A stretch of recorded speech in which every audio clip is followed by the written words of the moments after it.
What's up, nerds, and welcome back. They do say that parting is such sweet sorrow, and so today we will be reading the last issue of the phenomenal Stud and the Bloodblade with number 3.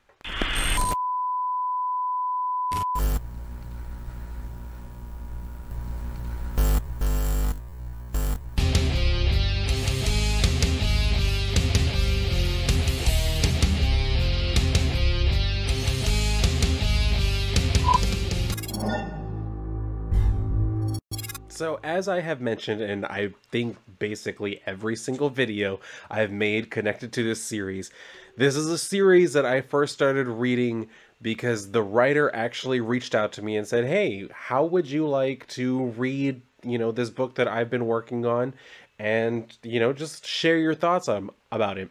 And I thought the idea was great. I read each of them when he sent them to me in digital format. I read the whole thing, all 3 issues, loved every single thing about it. And then the books started coming out and I thought, I need them physically. I have them on my computer, but I need them. I need the actual books. And I have reread every single issue and it is still just as incredible as the first time I first read it. So let's just kind of like get into how this actually wraps up. Now, if you will recall from the previous issues, if you haven't watched my previous videos on this, make sure you go back and watch them.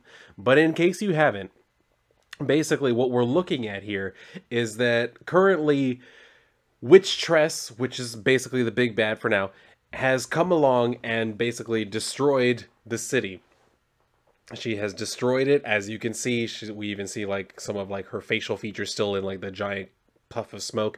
And basically at this point, like, Stud had lost his hand, but then it was replaced by Beardamos, which is basically the beard of one of their like high mages or something like that. Like the only thing that was left was his beard after Witch-Tress killed him, and the beard kind of took on its own life. So now the beard, because it can shapeshift, has now chosen to be his hand, and they started flying away. So Stud is there kind of like looking back at the destruction. He's like, well, that can't be good. He says, Beardamos, what happened to Prime? And Beardamo says, I sense a great discharge of magic, Stud. Catastrophic. And that's where he sees, like, oh shit, the Bloodblade is leaking, where we can see all this shit is coming out of it. So that's when we see, like, the ghosts of everybody that the blade has killed, basically, coming out of it and everything. So he sees all of them, and he says, Wolfpack, good boy. They all seem good. He says, except Shark Naked, was it? Which it wasn't. It was Shark Raving Mad. Anyway, so he says, he's wearing shorts. It makes no sense. Stud, his name isn't. I suddenly feel like a worm on a hook, he says. So that's where he's like telling him, like, Stud, stop squirming. And then all of a sudden, like, the shark comes and, like, grabs the damn beard. So, of course, that sends Stud falling down to the ground. But that actually brings us back over to the others, the, like, astronauts of, like, from the group where Stud first met Astro, the one who, like, he kind of, like, fell for and everything. And so they're kind of like being attacked by Lava Voom and Can of Peaches right now. And they're even kind of standing there, and Egal is asking them, like, by any chance, do y'all happen to have any weapons? Have y'all rethought that whole, like, non-violence thing? He says, no, I'm sorry. The way that we handle all of our conflicts is by rubbing our genitals together. And she's like, okay, fine. Well, then let's try it my way first before we do that. So she goes and she grabs a wrench and starts trying to fight back against them. But we can see she's obviously outnumbered, so she's not able to do a whole lot. So Can of Peaches basically, like, restrains her while Lava Voom is coming up saying, like, tell us where Witch-Tress is. And she's like, we haven't seen her. She says, then I'll just pop out those useless eyes. And then all of a sudden we see, like, off panel where Can of Peaches starts screaming and there's, like, this crunch sound effect. So we look over and we see that Stud actually fell right on top of Can of Peaches and basically killed him, because as you can see, like, his whole, like, top part, his head, like, popped open and all the peaches came out. So he's sitting there and he's like, where did I come from? And then he says, say, Can of Peach's skeleton is much smaller than expected. To which Lava Voom is like, you idiot, those aren't Can of Peach's bones. It's, what was his name? Gary's. She says, like, those are Gary's bones. I stuffed them down Can of Peach's throat for safekeeping and all that shit. So she's saying, how am I going to get them to Witch-Tress? So then Beard almost, like, flies on and he says, like, Witch-Tress is actually gone. And she's asking, like, gone? Like, what do you mean? He says, basically, she exploded. All of that, like, outburst of magical energy, that was basically her. And he says, the curse on Stud's blade is broken. It can mean only one thing. And, of course, Lava Voom starts, like, celebrating. She's like, I'm free. That means I don't have to do what like that damn witch says anymore. Like I'm finally free to do whatever the hell I want. So I started saying, your duty ended. Yes, that sounds nice. So Beard almost says, Stud, your duty remains to cronies. So he picks up the blade and he's like, yeah, for crony. So that's when the astronauts and Egal are basically telling like, screw that guy. He tried to arrest us and imprison us and all that shit. And started saying like, because they tell him like basically we're leaving. So he's like, you're leaving? And they say, forget what he tried to do to them. Look what he's gonna do to you. And that's where Lava Boom picks up those plans that they had found to turn Stud himself into a blade, basically in the shape of the Bloodblade, which would look hilarious, as you can see. And it's going to be called the Stud Blade. So she's saying Crony's gonna stop time with him in charge, and you as some big freaky sword. So that's where Stud is asking like Beard almost like, what is this? He says, ah, there he is. And all of a sudden we see where the shark comes and like grabs him in his teeth and like flies away with him and shit. So all the astronauts are like, should we go after him? But Egal's like, with what? Like, my gear is broken. Y'all's ship still hasn't been repaired. Like, there's nothing we can go after him in. So as they're as he's being flown, Stud is saying like, he's like a vice of marshmallow. And that's where Beard almost is saying like, as guardian of Loop's tip, his sense of duty survives even death and makes his smoke strong as iron. So Stud is saying, a mighty passive-aggressive blow, Beard almost, but forgive me if Crony's schematics leave me unenthused. So he's basically telling him, like, look, dude, you are a weapon. Like, you've always known that. It is your purpose. Even Shark Raving Mad recognizes that and has recruited you to protect Loop's tip. Isn't that what you want? A destiny? Instead is basically saying, like, well, you know, at one time, yeah, I thought that was what I wanted. So now he's kind of, like, second-guessing that. But Beard almost tells him, what you think doesn't matter, Stud. You may even hate Crony, but the Demon King must be stopped. So he's saying like, all right, yeah, maybe so, but I'm not going to kill Astro. I'll free him from that clingy beast. But Beard almost tries to tell him like, no, there's no time for that, as they like submerge. And we can see where Beard almost basically makes like this scuba mask for him, which is actually pretty cool because it even has like a full beard and everything. I thought that was a nice touch.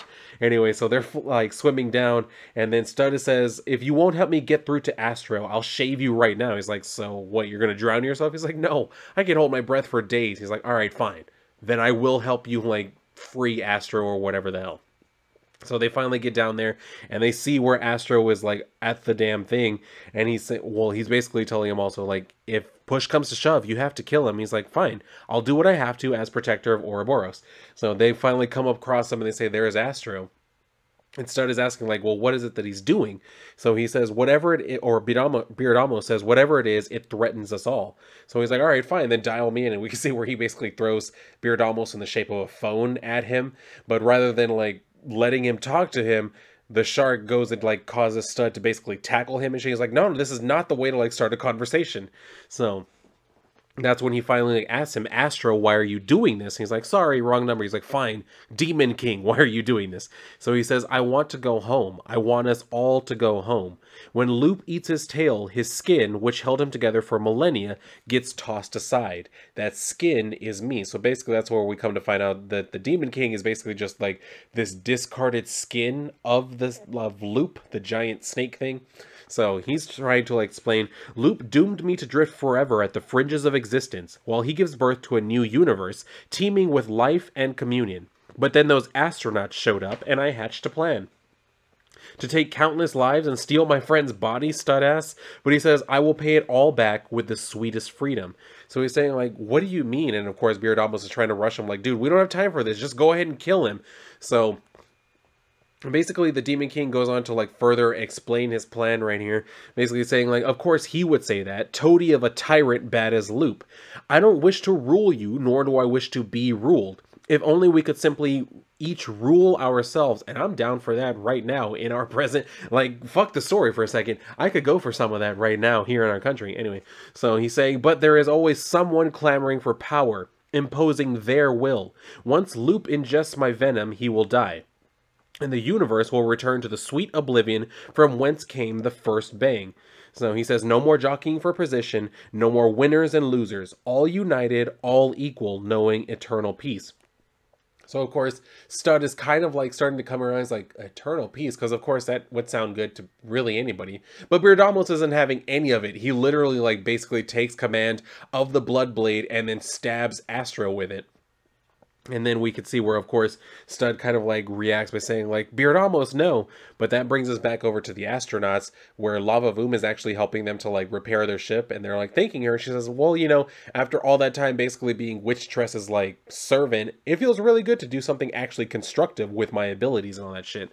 And so he says, don't everybody celebrate just yet. The ship needs to be vertical for launch. He's like, you know, that Stud guy probably could have just picked the ship up. But Lava Boom says, don't worry, we'll just go ahead and cut down some of these trees and we'll create a big-ass ramp to get you pointed towards the sky. But that's when Flora shows up and she's like, or you could try just asking nicely. So, of course, that comes as a surprise because she's died a couple times. But anyway, Lava Boom is even telling her, like, I saw you die. She's like, no, what actually ended up happening was Dillo basically, like, turned me into fertilizer. And then when Stud came along, he helped me to, like, regrow myself here. Like, he basically, like, planted my seeds here. So, he replanted me in the soil. And then she asks, where is my boy anyway? To which Egal says, well, if I know him, he's probably saving the world right now. But the astronaut's like, I think it's a little bit too late for that, because we can see where Loop is coming to like come and devour his tail. So that's when we come back over to Stud, who's telling Beardamos, like, basically, you just killed Astro. He says, Astro was already gone, Stud. You can't have seriously been considering the Demon King's plan. He's like, well, I just needed more time to think. And then, of course, Beardamos has to tell him, well, thinking's not your strong suit. It's doing. So he says, we forged your blade from a piece of Loop's tip. That should make it strong enough to hack off the Demon King's infection. Stud, will you swing the blade with me? And he's like, no, I'm not. I'll swing it all by my damn self. So that's where he kind of tries to wrest control. And then he asks Omega Alpha to like basically guide his hand. As we can see, Loop is coming in to like bite the tail. So all of a sudden, Gary is waking up, and Stud is basically like his consciousness, where he's like, oh crap, I'm back in Gary's body and I'm in his bed. And I wet the bed. So he starts waking up as we see this like zombie of Stud coming. I was like, oh no, like this can't be happening and shit. But all of a sudden Witch Tress comes in, and she's in like her like normal identity as Strobica, Gary's mom, and Witch Tress's human form. So she's like comforting him and everything like that, and he's like, oh well, this actually feels nice. So we see where it really is Witch Tress comforting Stud and everything, and then they have that realization like, oh shit, what are we doing? So that's where we go back to where Stud was back in the Bloodblade, back when that actually happened.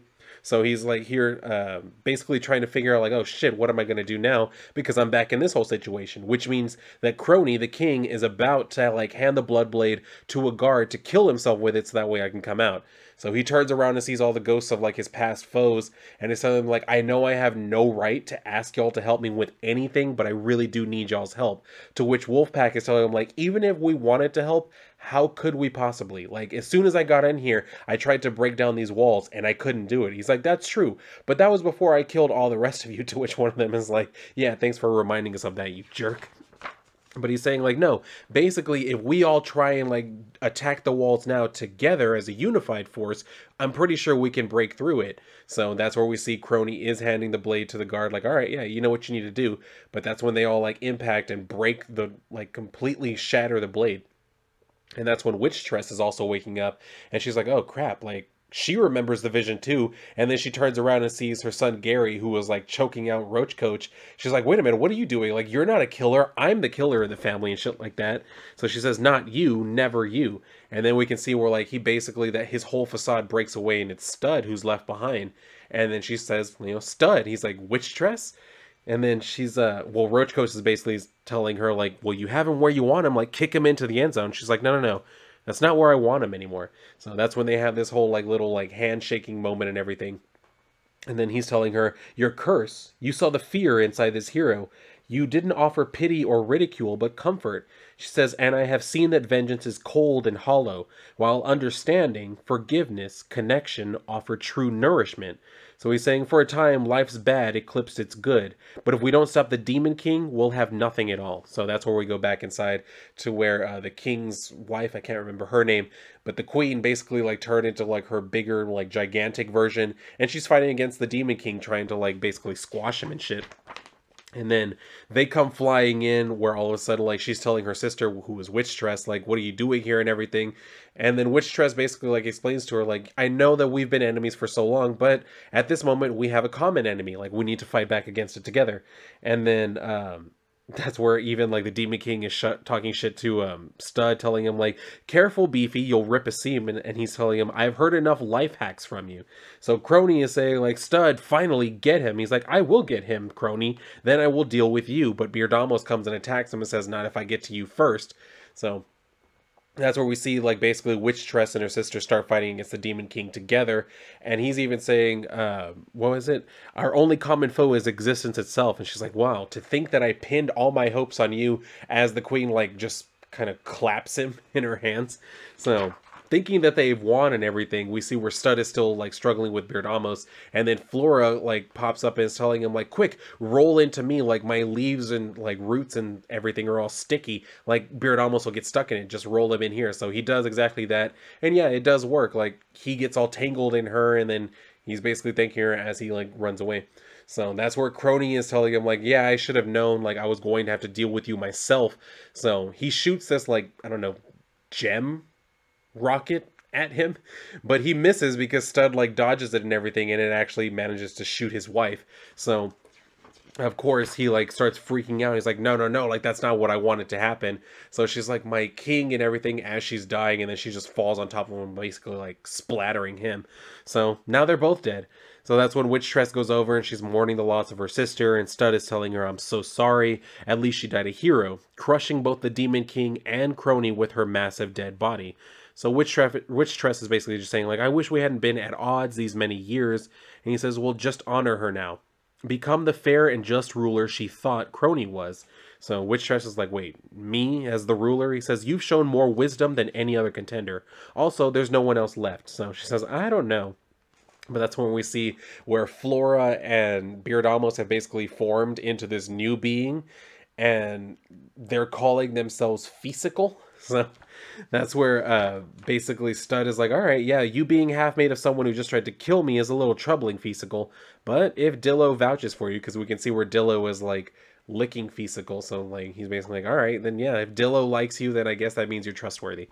So he's getting ready to leave, and Witch Tress is asking like, well, are you going to stay here and like be, you know, my champion or whatever? And he says, no, the world deserves a fresh start. I will go in search of other adventures if you will lend me your broom. And she's basically saying like, really, you're going to leave now after everything we've been through? And he's like, well, I think you and like the whole planet basically deserve to, you know, move on without me here. So she gives him the broom and everything, and he's saying like, please just let me do something more constructive with the Bloodblade than what I was doing with it before. So that's when he flies off back to the astronauts and Egal, and then they're asking like, is that Witch Tress's broom? He's like, yes, she and I shared a moment beyond time and space. So Egal's asking like, all right, so you're cool with her now then? He says, indeed, and now I look for new adventure, if you'll have me. I damaged your ship. Many of my decisions have had bad consequences, epitomized by this blade, but it is made of the same material as the asteroid you attempted to mine for fuel. I pray that a weapon that has sowed so much death could now be put to use, carrying you on your search for a new life. So that's where we go back over to Witch Tress, who's basically saying like, I wonder how everybody's going to react to me being the queen and everything. And Feasical is basically saying like, well, I mean, based off of what I know, your reign will not be very long and everything like that. So saying like your reign will be short, and Witch Tress is like, well, that's not great news. So she's saying like, she's starting to say I'll do my best when the Demon King comes up and basically just like sticks his hand through her chest from behind, and Feasical's like, damn, yeah, that was really short. So the Demon King turns around and is like, wait a minute, where are they going? Because he sees the damn rocket ship taking off.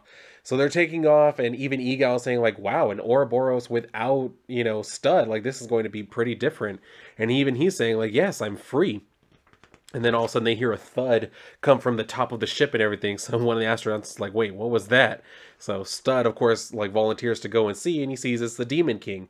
So the Demon King is telling him like, yeah, it would take more than just a pair of giant leathery hands to actually kill me and shit like that. And Stud is saying like, yeah, well, I guess it was wishful thinking to think that you were actually dead. He says, no, I'm going to keep you all right here where I can kill you. So that's where he's like, no, and he like goes and like starts fighting with him and shit as they're getting closer to like actually escaping. But then all of a sudden they see, oh shit, yeah, things aren't all that great for us either. So they're saying like, we have to go faster. Either we're going to like jump into basically warp space, or this thing is going to devour us. As we can see, like everybody on Ouroboros also all like, they all see what's about to come their way too. So That's where we see Stud is still fighting with the Demon King, and basically they end up behind in like the ship's thrusters, like in direct path of it. So the Demon King is telling him like, "Let me go, you'll incinerate us both." And he's like, "Well, anything to keep you out of the next world." So as they're both being burned alive, that's when I guess the Demon King's like reach kind of like fades a little bit, and Astro comes back and he's like, "Stud, like what's going on? Like I was under that thing's influence, I couldn't do anything." To which Stud says, "Astro, you're back. Don't worry. I've got you." And this, I gotta say, this was actually really cute. Like, I'm not even gonna lie. Like, I can't think of any other way to describe this. Romantic, maybe? I just thought this was such a nice touch. Like, they ended up together. Yeah, they both died. But they ended up together. Like, in their very last moments, they were actually together again. So, I mean, pretty nice. And I mean, yes, I could obviously comment on the obvious thing that they have some very nice bodies or whatever. I could do that, but this is actually just a very tender moment. So they have their moment together, and then all of a sudden we see everything fades to white, and then all of a sudden Gary is like crawling out of this, I don't know, primordial ooze, and it's saying on the shores of the Eidolon Sea. And he's like panting, he looks up, he's like, whoa. And he sees these giant statues of Stud and Astro standing together as it says, "The end begins again." So that's the end of the story. For now, I mean, who knows? Maybe at some point in the future we'll get more Stud stories. I would love to see that, quite honestly. But I mean, just, I can't even express how much I legitimately enjoyed this story. I really did. Because, like, people talk more and more nowadays about wanting, like, gay characters and gay romance stories and all that stuff, but so often it's done just so poorly. You know what I mean? Like, it's just, it comes out of left field. It's like all of a sudden, look, two guys are kissing. Isn't that cute? It's like, well, no, you didn't build up to it. Like, there was no actual, there was nothing there. It's just all of a sudden Superman's kissing some little kid with pink hair. Like, what the hell is that? This right here, this is how you actually do a gay romance story. It was actually about the story, like the action, the humor, everything else kept me entertained. But then also, yes, there was the whole like subplot of Stud is trying to rescue Astro because he fell for Astro. I don't know if he loved him. I don't know if they were together like that long, but he at least had enough of an attraction to him that he was willing to go through all of this. And by the end of it, they got to be together in eternity. You know, one of those type of things. I'm not going to get too sappy about it. I very well could, but I know that's not really what I'm known for. Perhaps whenever I start writing stories, you'll see more of that side of me. But for this, I really do love the way that this was handled. Like the whole romance between them, the way it was handled was so perfectly done. The action, the humor, the mystery, the intrigue, like all of it was handled so well. Like everything was balanced so perfectly that it's a great story. And that's why I've had so much fun rereading it as many times as I have now. I've reread it. I can't even tell you how many times at this point. Digitally, I read it a whole bunch of times. And as the issues have come out, I've read each one as though I hadn't read it before. And I love it so much. I'm not even gonna lie. This is quite possibly one of my favorite stories. I'm not even going to say of this, well, because we just started this year, of the past year, but it's probably like one of my favorite stories, probably of all time. I'm not even going to lie about that. Like everything is so well done. The art, the writing, the characters, everything just comes together so well. I understand it's probably not going to be everyone's cup of tea. That's fine. But for me, it definitely hit the sweet spot. You know what I mean? It hit that perfect mix of just everything for me that I have no problem rereading this as many times as I possibly can till the book probably fucking falls apart. I'm going to be rereading this story. So again, I want to give a huge thank you to Perry for sending this to me. You are awesome. I love what you did with this story. Please keep doing more. I cannot wait to see what you're going to work on next, sir. And to all of my viewers out there, if you have not picked up these issues, do try and like track them down. You're going to enjoy the story. Even if, like I said, even if like gay romance stories aren't for you, that is not the main thing here. There's a whole lot of other stuff to actually enjoy. And there's enough of just enough of that for you to know that's what this is without it being overbearing, which is exactly what we need.